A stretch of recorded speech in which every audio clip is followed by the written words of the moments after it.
My name is Maya. I'm 30 years old, recently divorced, and for the last 3 years I've been secretly paying my mother's rent. She tells everyone I'm a failure, but somehow my useless life has been the one keeping her lights on. Tonight, at a family dinner, she pushed things too far. Mom laughed in front of the whole family, her voice cutting through the clatter of plates. "How does it feel to be useless, daughter?" she asked loudly, making sure every single person at the table heard it. My stomach knotted for a second, the old instinct to shrink and apologize flashing through me, but it passed. I looked at her calmly and said, "Feels great, since I just stopped paying your rent." Her smile froze, then vanished completely. The room went quiet in an instant. My father's fork slipped from his hand and clinked against his plate. He stared at me like I'd just confessed to a crime. "What rent? Why?" he demanded, his voice sharper than I'd heard in years. My mother's eyes darted between us, searching for a way to spin this, to twist my words back on me like she always did. But this time, I wasn't backing down.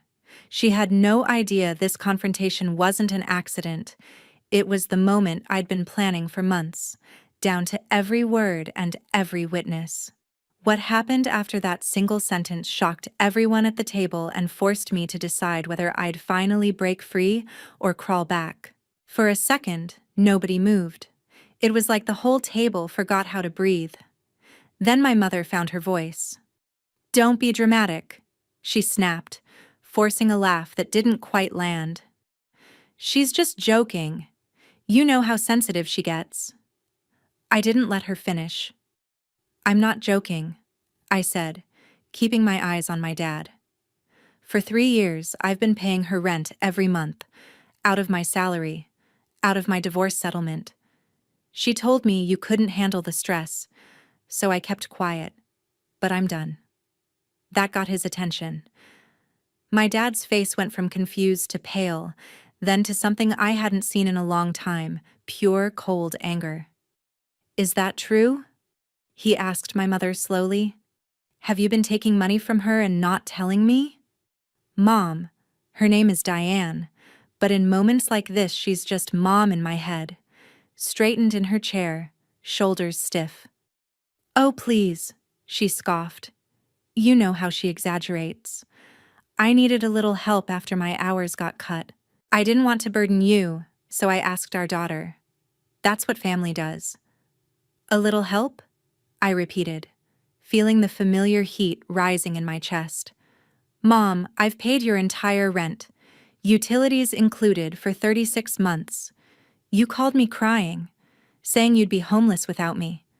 You said if I didn't help, you'd end up on the street and everyone would know what a selfish daughter I am." A murmur rippled around the table. My dad looked at me, then at her. "I never knew any of this," he said, voice low. "You told me you were fine. You said you had everything under control." "I did," she shot back. "And now she wants to humiliate me in front of everyone because she's bitter about her divorce." I almost laughed. "You humiliated me first," I reminded her, "in front of the same people you've been bragging to. You're right, though. This is about control. You didn't just need help. You liked having leverage. As long as I was paying, you could call me useless and still know I'd show up every month." Her jaw clenched. For once, she didn't have a quick comeback. "Why didn't you tell me?" my dad asked again, this time to me. "Because every time I tried to say no, she would bring you up," I replied. "She'd say, 'You're just like your father, always running away when things get hard.' And I believed her. I thought I owed her my entire life." I could feel everyone watching us, but I didn't care. This wasn't just an argument, it was evidence being laid out. And this was only the beginning. The question was, would anyone at that table finally see who she really was? Or would they keep pretending I was the problem? I didn't answer right away when my dad repeated, 3 years? Like he needed to hear it out loud to believe it. My mind flicked back to the first night it started. I had just moved out after my divorce, dragging boxes of my life into a tiny apartment I could barely afford. Before I'd even unpacked, Mom called. She was sobbing so hard I could barely understand her. "They're raising the rent!" she'd cried. "Your father doesn't care. He says I should tighten my belt." "I can't do this alone. You know how fragile I am. Are you really going to abandon your own mother when she needs you?" I remember staring at the half-unpacked boxes still smelling like my ex's house, feeling like a failure in every direction. "I'll help," I'd said back then, throat tight. "Just until you get back on your feet." She stopped crying instantly. "I knew you were a good daughter," she'd said. "You've always had a better heart than your father." That was the first transfer. 1 month became 3. 3 became 12. Every time I hinted I couldn't keep doing it, she weaponized her voice like a knife. "After everything I sacrificed for you. If you don't help me, who will? No wonder your marriage failed. You only think about yourself. And the worst one of all? You're lucky I still claim you as my daughter." Sitting at that table now, I realized how rehearsed those lines had been. How easily I'd swallowed them. "He doesn't need to know every detail," Mom cut into my thoughts, waving a dismissive hand toward my dad. "I asked for help as a mother. That's normal," she agreed. "I agreed because you made me feel like a monster if I said no," I said. "You told me Dad would turn everyone against me if he found out you were struggling, that he'd say you were bad with money. So I kept your secret. I took on your debt, your rent, your guilt." My dad's eyes hardened. "Diane," he said quietly, using her name like a warning. "Did you tell her that?" She laughed nervously, but no sound reached her eyes. "You know how dramatic she gets." She tried again. "I was under a lot of stress. I may have said some things I didn't mean." "You meant every word," I said. "You wanted me scared and dependent. As long as I believed I owed you, I wouldn't leave." That was when another memory surfaced, the one that had pushed me to plan tonight.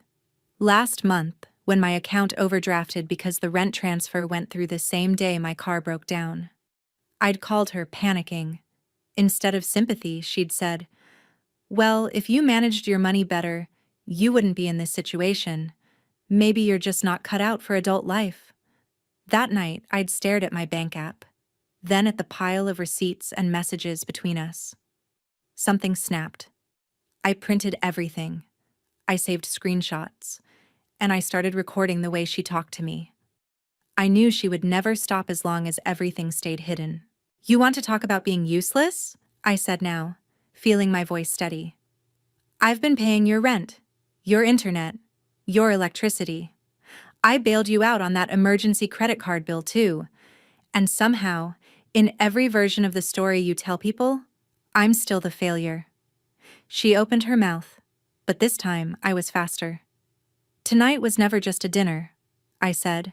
"It was my line in the sand. I'm not here to protect your image anymore." I reached into my bag and felt the edge of the envelope I'd brought. The one stuffed with bank statements, screenshots, and the new lease agreement I'd signed for myself alone. I hadn't decided yet how far I was willing to go.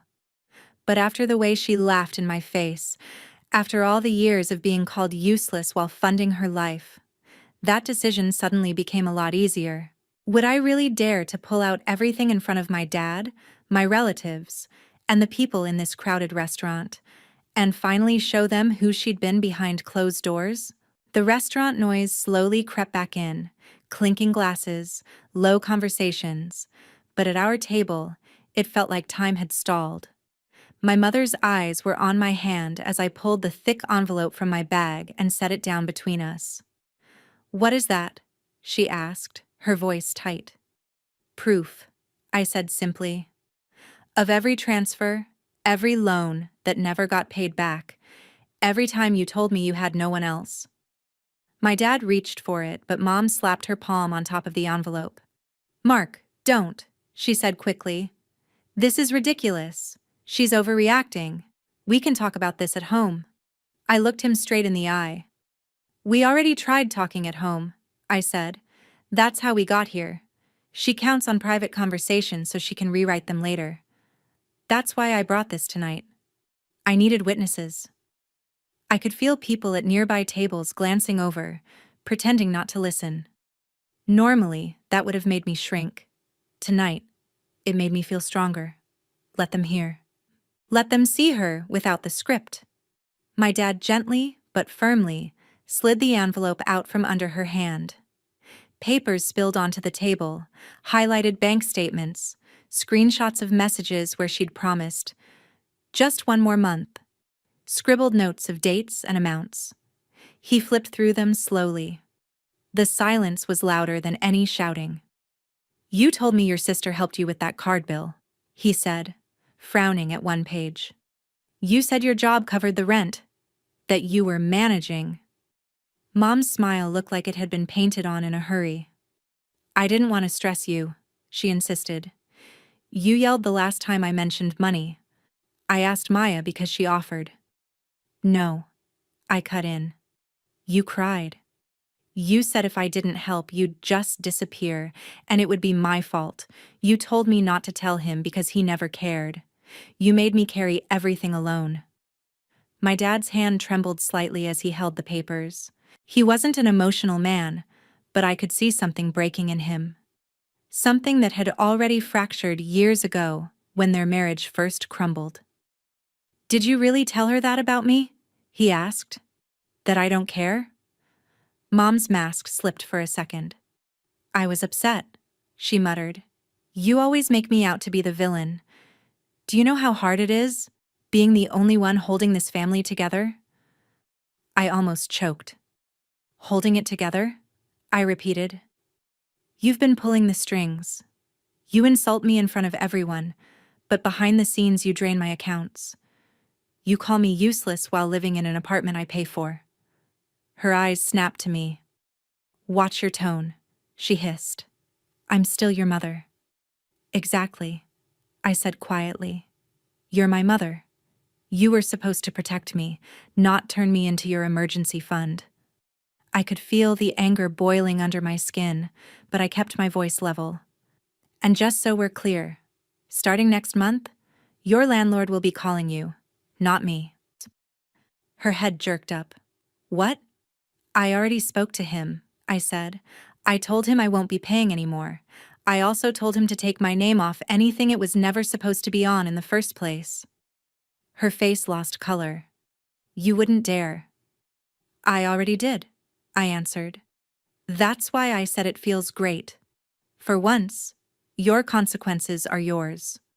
A couple at the next table exchanged a look. My mother noticed.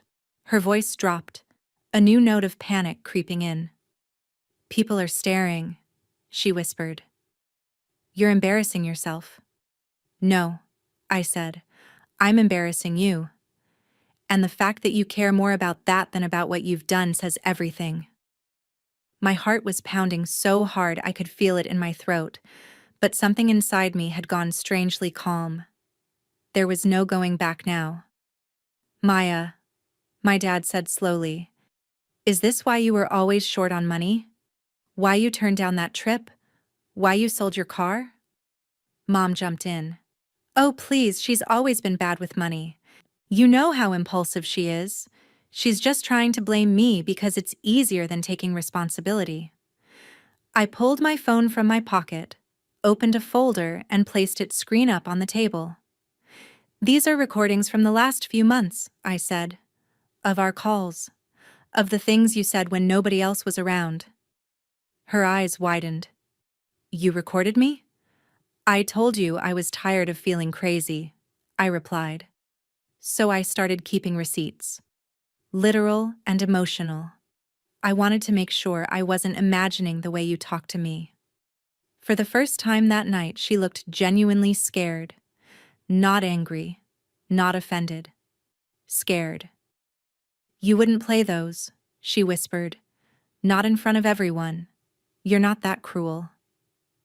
I stared at her, thinking about every time she'd told me I'd be nothing without her. Every night I'd stayed awake worrying about paying her rent instead of buying my own groceries. Every time she'd laughed at my pain like it was a joke. "You spent years teaching me that love means humiliation," I said. "Tonight, I get to decide what love means for me." My thumb hovered over the play button. If I hit it, there would be no more pretending. No more, "She's just sensitive." Just the raw, ugly truth. Was I really ready to let everyone hear the way my mother spoke when she thought the world couldn't hear her? Before I could press play, a hand gently closed around my wrist. I looked up and saw my aunt standing beside me, Sarah, my mother's younger sister. I hadn't even noticed her arrive. She must have shown up late and caught enough to piece things together. "Let her talk first," Sarah said quietly. "You don't have to burn everything down in one breath." Mom scoffed. "Oh, great, here comes the therapist," she muttered under her breath. Sarah ignored her. She pulled out a chair and sat next to me, close enough that I could feel her steady presence like an anchor. "I heard enough from the doorway," she said to my dad, to the rest of the table. "This isn't the first time Diane has done something like this." Mom's head snapped toward her. "Excuse me?" Sarah folded her hands on the table. "Do you want me to bring up the time you put a credit card in my name when I was in college?" she asked calmly. "Or when you took money from Grandma and told her it was for medical tests while you were actually buying new furniture?" A gasp went around the table. My grandmother, Patricia, stiffened at the mention of her name. "That was years ago," Mom hissed, "and I paid you back." "No, you didn't," Sarah said. "You guilted me into dropping it. Just like you guilted Maya into paying your rent. It's the same pattern. You play the victim, you cry, you say you'll fix it, and when someone calls you out, you call them ungrateful." I had never heard anyone talk to my mother like that. Not without backing down. Not and stay at the table. "You knew?" I asked Sarah, my voice thinner than I wanted it to be. "Not about the rent," she said. "If I'd known, I would have stepped in sooner." But I recognized the tone. The way she spoke to you just now. It's the same way she spoke to me when she needed something. Mom shook her head in disbelief. "You are all ganging up on me," she said, eyes shining with angry tears. "I am the one who held this family together. I did everything by myself, and this is the thanks I get?" "You didn't hold us together," I said softly. "You held us hostage." The words hung in the air, heavier than anything else I'd said. My grandmother finally spoke. "Is it true?" Patricia asked, her voice trembling. "Did you take money from her all this time?" Mom opened her mouth, closed it, then settled on half-truths. "I borrowed some help when I needed it," she said. "Parents do that. I was going through a hard time. You all act like I'm some kind of monster." "Monsters don't always look like monsters," Sarah replied. "Sometimes they look like people who can't admit they were wrong." I glanced around and caught sight of something that made my stomach flip. At a table nearby, a teenager was very obviously recording us with her phone, trying to pretend she wasn't. Mom saw it too. Her face drained of color. Image was everything to her. Church committees, community events, her Facebook persona as the strong single mother who survived. The idea that people might see her like this, desperate, cornered, exposed, terrified her more than anything. "Please," she whispered, leaning toward me, "don't play those recordings. Don't let anyone hear." "Now you care what people hear?" I asked. "You didn't care when you called me a burden, when you said I'd end up alone, when you told me no one else would ever put up with me." Tears burned my eyes, but I didn't look away. "You said those things because you thought no one would ever know. You thought I'd keep covering for you." My dad cleared his throat. His voice, when he spoke, was rough. "Maya," he said, "whether you play that or not is your choice. But I believe you. You shouldn't have had to prove it to me. I'm sorry I didn't see it sooner." That apology hit harder than any insult my mother had ever thrown at me. For a moment, I had to look down at my hands just to steady myself. I didn't want to destroy you, I told my mother quietly. I wanted you to stop, to admit what you did, to let me go. She stared at me like she didn't recognize me. Maybe she didn't. She was used to the version of me who folded, who apologized, who sent the transfer and said nothing. If you walk away from me, she said, voice shaking, you'll regret it. When you fall, when life hits you again, you'll have no one. That's not true, Sarah said immediately. She has me, she has friends, she has herself. That's more than she's had in a long time. I met my mother's eyes. For the first time, I didn't see a giant towering over me. I saw a scared, controlling woman who would rather burn every bridge than admit she was wrong. I slipped my phone back into my pocket without pressing play. She let out a breath of relief she couldn't hide. I'm not sparing you, I said before she could speak. I'm sparing myself. I don't need to relive those words in stereo. I already know what they did to me. The teenager at the other table frowned, realizing she wasn't getting the explosion she wanted. I didn't care. My revenge wasn't about giving strangers a show. It was about taking my life back. But I'm done paying your rent, I continued. I'm done keeping your secrets. If people find out, it won't be because I exposed you. It'll be because your behavior finally caught up with you. My mother swallowed hard, her face crumpling for a moment before she forced it smooth again. So what now? She asked. You just walk away? I took a slow breath. Everything in me wanted to shake, to scream, to cry, but instead I felt strangely steady. What happens now, I said, is that I stop being the useless daughter you always said I was, because the truth is, I was never useless. I was useful to you. You just never expected me to stop. I pushed my chair back. The legs scraped against the floor, loud and final. This is the last bill I ever pay for you, I said, the emotional one. I didn't know yet what the next days would look like, or how far the fallout from tonight would spread. I just knew one thing with terrifying, exhilarating clarity. I had finally chosen myself. And as I turned to leave that table, I realized I still had one last card to play. One decision that would decide whether this night ended as a quiet boundary or as the complete collapse of my mother's perfect image. Should I walk away and let time do its work? Or should I use the proof I had to make sure she could never twist the story again? I didn't get very far. I just stepped away from the table when I heard my dad call my name. Maya, wait. There was something in his voice that made me stop. Not anger, not disappointment. Just urgency. I turned. He was standing a few feet away from the table, the envelope still in his hand. Shoulders slumped like someone had just told him his whole life was a lie. Sarah stood beside him, one hand lightly touching his arm. My mother stayed seated, frozen between anger and panic, eyes darting around to see who was watching. I need to understand, he said quietly when I walked back toward them. What do you want to happen now? No one had ever asked me that before. Not, what did your mother say? Not, what did you do? But what I wanted. The answer surprised me. I want it to stop, I said. I want her to stop using me. Stop twisting everything. Stop acting like I'm the problem when I'm the one paying the price. And what about the money? He asked. Do you want it back? For a moment, I imagined demanding every cent. It would be satisfying, watching her scramble, finally feeling the weight she'd dumped on me. But I already knew what that would cost me. Years of more fighting, more excuses, more poor me speeches. I didn't want my revenge to chain me to her forever. I want accountability, I said.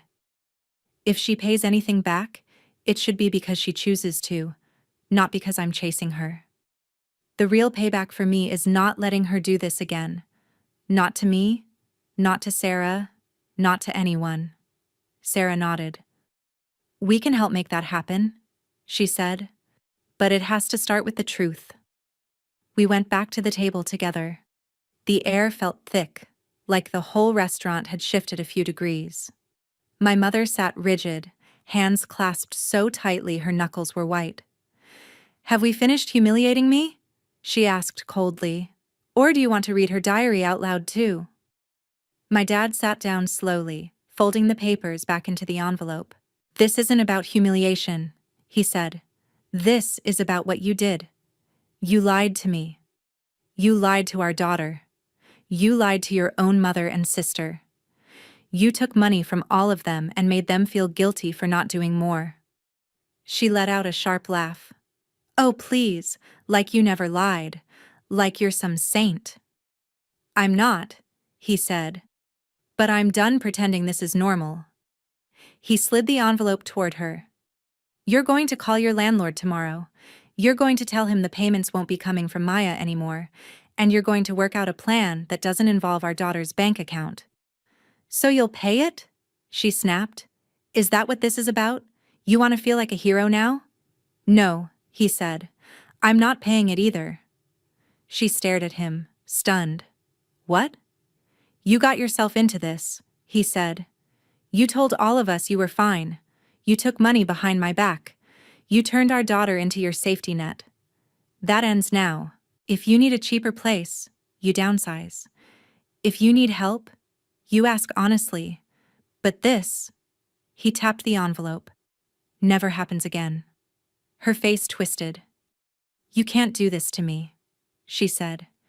You can't just abandon me. Sarah leaned forward. You didn't think twice about abandoning Maya when she needed emotional support, she said. You made her believe she was broken, then used her fear to keep her paying. You abandoned her a long time ago. She's just finally walking out of the house you left burning. The teenager at the nearby table wasn't even trying to hide her phone now. A few other people were openly watching. My mother noticed, and that's when the mask truly cracked. Stop staring, she suddenly shouted at the room. Mind your own business. A few heads turned away, but not all. The image she'd spent years cultivating was slipping, and she knew it. You are all ungrateful, she hissed, turning back to us. If it weren't for me, you'd have nothing. I gave you life. I sacrificed everything.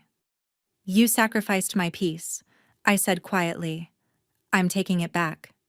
I picked up my phone again, not to play the recordings, but to open a group chat I'd created earlier that afternoon. It was labeled, For When I'm Ready. It included Sarah, my dad, my grandmother, and 2 cousins who'd seen pieces of this before, but never had the full picture. With a few taps, I attached a folder of documents, screenshots, bank statements, a written timeline of events, and hit send. Their phones buzzed almost simultaneously. My grandmother's eyes widened as she looked down at hers.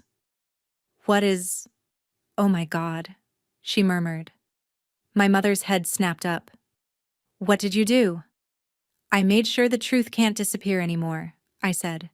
I'm not posting it online. I'm not blasting you on social media. I'm just making sure that if you try to twist this later, there are people who know exactly what happened. Her mouth opened and closed, rage and fear colliding behind her eyes. You think they'll all turn against me? She demanded. Is that your big victory? Watching your own mother get abandoned? My victory, I said, is finally knowing that whether they believe you or me doesn't control my life anymore. I'm done buying your version of the story. My dad put his phone down and looked at her. If you want any relationship with me or with Maya or with your own family, he said, you're going to have to take responsibility. Get help. Stop using people. No more secrets. No more debts behind our backs. If you can't do that, you'll be alone. For a moment, I thought she might actually apologize. Her eyes glistened, her mouth trembled. Then something hardened again. Fine, she spat. Go, all of you. Walk away. Don't come crying to me when your lives fall apart. You'll see how useless you really are without me. I stood. That's the thing, Mom, I said. My life started getting better the second I stopped trying to prove I wasn't useless to you. I picked up my bag. Now I'll see what it looks like when I give all that energy back to myself. As I walked toward the door, I felt every pair of eyes on my back, hers included. For the first time in my life, I didn't feel small under that weight. I felt free. But as the cool air hit my face outside, a thought tugged at me. I'd taken my power back in that room. I'd cut off her access to my wallet, to my guilt, to my silence. Yet part of me still wondered, if you had the chance to completely destroy someone's reputation after they'd spent years destroying your self-esteem, would you do it? Or is walking away with your peace already the strongest revenge? 3 months later, my alarm went off at 7 a.m., and for the first time in years, my first thought wasn't, did Mom text me about money? It was, do I want oat milk or regular in my coffee? It sounds small, but if you've ever woken up every day bracing for someone else's crisis, you know how huge that is. My phone screen was blissfully quiet. No missed calls, no walls of guilt-tripping messages. Just a text from Sarah. Therapy at 6? I'm bringing snacks. And one from my dad. Proud of you. Call me when you're free. I moved into a slightly better apartment a few weeks ago. Nothing fancy, just a place where the rent came out of my account for me, and only me. My budget still had scars from 3 years of supporting my mother, but without that extra drain, my bank app no longer gave me panic attacks. I'd even started putting a small amount into savings, watching the number grow like a fragile little plant. Work was lighter. The job itself hadn't changed, but I had. I stopped volunteering for every extra shift just to keep up with her demands. I stopped apologizing every time I took a day off. My boss noticed. You seem more focused lately, she'd said last week. Whatever you've changed, keep it up. Not everything was magically better, though. The fallout from that dinner had spread quietly but steadily. My mother lost her apartment within a month. She didn't tell me directly, of course. I heard it from my grandmother first, then from Sarah. Mom had refused to downsize at first, insisting someone would step up and help. When no one did, the landlord finally gave notice. She ended up renting a small room in a shared house across town, far from the neighborhood where everyone knew her as the strong single mom who never needed anyone. Some of her social circle drifted away. The woman who used to host every baby shower and holiday party suddenly stopped getting invited to things. People didn't confront her, they just created distance. My grandmother, Patricia, cut her off financially too. I love her, Grandma told me on the phone, voice heavy. But I'm done funding her lies. I should have stopped this years ago. I'm so sorry, Maya. My dad started separating his finances, quietly but firmly. He stopped covering her small emergencies. He stopped believing every crisis was someone else's fault. He started therapy too. It turned out Mom wasn't the only one who'd been avoiding hard truths. As for my mother, she reacted exactly how you'd expect. At first, she sent me messages that swung wildly between tearful apologies and vicious attacks. I'm so sorry, I didn't realize I hurt you. Would be followed a day later by, you've turned everyone against me. I hope you're happy. You ruined my life. My therapist called it the last thrash of control. She said people who've always gotten their way with guilt and manipulation don't just wake up different. They push harder until they realize it no longer works. So I did something radical. I didn't respond. Not to the attacks, not to the compliments dipped in poison, not to the nostalgic remember when messages. I'd told her my boundary at that table. Until she was ready to accept responsibility without twisting it into my fault, there was nothing to say. Then, one afternoon, she asked to meet. Not in a long, dramatic text. Just a short message. Can we talk? 1 hour. Public place. No money. My stomach dropped when I read it. Part of me wanted to ignore it. Another part of me, the part that remembered the little glimpses of a different version of her before everything got so twisted, told me I needed closure, one way or another. We met at a cafe across town, not the same restaurant as that night. A neutral place. When I walked in, I almost didn't recognize her. She looked smaller somehow, less polished. Her hair wasn't perfectly done, her makeup lighter. She looked tired. "You look good," she said when I sat down. The compliment landed differently this time. Not like bait, not like a setup for a backhanded comment, just an observation. "Thanks," I said. "You too." It wasn't true, but it was polite. We sat in silence for a moment, the clink of cups and low hum of conversations filling the gap. Finally, she spoke. "I lost my apartment," she said bluntly. "I know," I replied. "Grandma told me." Her mouth tightened, but she nodded. "Of course she did." She took a breath. "I was angry at you for that," she admitted. "I told myself you'd abandoned me, that you enjoyed watching me struggle. But then," she swallowed. "I started looking at the numbers. Really looking. What I made. What you'd been sending. What I'd told everyone. And I realized I was living like I had 3 incomes. Yours, mine, and whatever I could squeeze out of others. I didn't even know how to live on just mine anymore." Hearing her say it out loud felt like stepping into an alternate universe. "Why are you telling me this?" I asked. "Because," she said slowly, "I've been talking to someone, a counselor. At first I went because I wanted proof that you were overreacting. I wanted someone to tell me I was just a stressed mother doing her best. But she didn't say that." She laughed bitterly. "She asked me why I was more afraid of being seen as a bad mother than I was of actually being one. I didn't say anything. I just let her talk. She made me write down every time I'd asked you for money," Mom continued. "Every time I'd made you feel guilty. Every time I'd told you you'd be nothing without me. Seeing it on paper." She shook her head. "It looked ugly. Desperate. Like the way my own mother talked to me when I tried to leave home." That part surprised me. She rarely spoke about her childhood, except to say she escaped. "So you copied her," I said quietly. "You told yourself you were different because you had better reasons." Her eyes flashed, but not with anger, more like recognition. "That's what the counselor said too," she admitted. "That I'd built my whole identity on not being my mother, and then I became her anyway." She looked down at her hands. "I'm not telling you this so you'll feel sorry for me," she added quickly.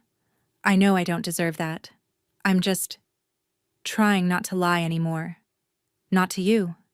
Not to myself." Silence stretched between us again, but it didn't feel as suffocating this time. "So what do you want from me?"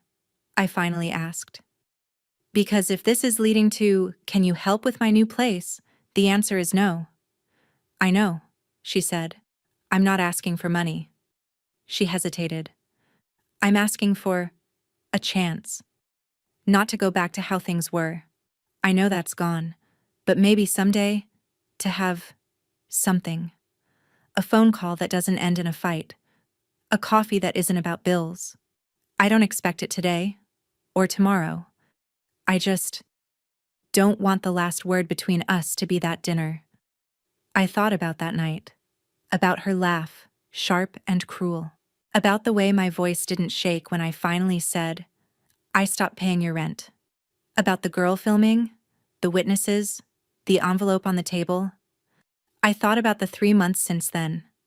How much lighter my life felt, and how much work it had taken to rebuild even a basic sense of self-worth. "Here's what I can offer," I said slowly. "I'm not ready to forgive you. Not yet. Maybe not for a long time. And even if I do, forgiveness doesn't mean forgetting what happened or pretending it wasn't that bad." She nodded, eyes wet. "I understand."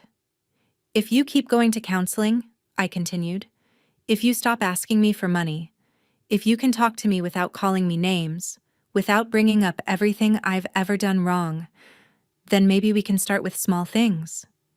Texts, short calls. See if you can treat me like a human being who doesn't owe you her entire life. Her lips trembled. And if I mess up? Then I step back again, I said, because my boundary isn't punishment. It's protection. I'm not going back to being your emotional wallet, your punching bag, or your backup plan. You don't get to call me useless and then live off my labor. A tear slipped down her cheek. She wiped it away quickly, as if emotions were still something to be hidden. Fair, she whispered. More than fair. We sat there, two women with matching eyes and completely different lives, trying to figure out if there was any path between us that didn't involve debt or damage. Maybe there was, maybe there wasn't. But for the first time, I felt like the choice was mine. As we stood to leave, she looked at me and said, almost shyly, "You know, you were never useless, Maya. I think I needed you to believe that so I wouldn't have to face how useless I felt without your help." It wasn't the apology I'd once fantasized about, but it was real, messy, imperfect, human. "I know," I said, "and that's exactly why I can't be that girl for you anymore." Later that night, lying in my own bed in my own apartment I paid for with my own money, I scrolled back through our old messages, the ones full of guilt and panic and, "Please, I really need you." Then I looked at the new ones. Short, careful, neutral. For the first time in my life, I didn't feel like my mother's emotional hostage. I felt like my own person. People always say, revenge is about making the other person suffer the way you did. But standing there in that cafe, hearing her admit what she'd done, not because she was cornered, not because I played a recording, but because she finally had to face herself, I realized my revenge had already happened. She lost her apartment. She lost the illusion of control. She lost the version of me who would do anything to keep her happy. I didn't need to ruin her life. I just needed to stop letting her ruin mine.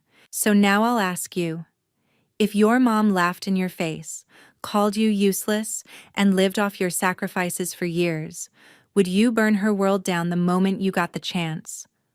Or would you walk away, build something better for yourself, and let the truth be the thing that finally catches up to her?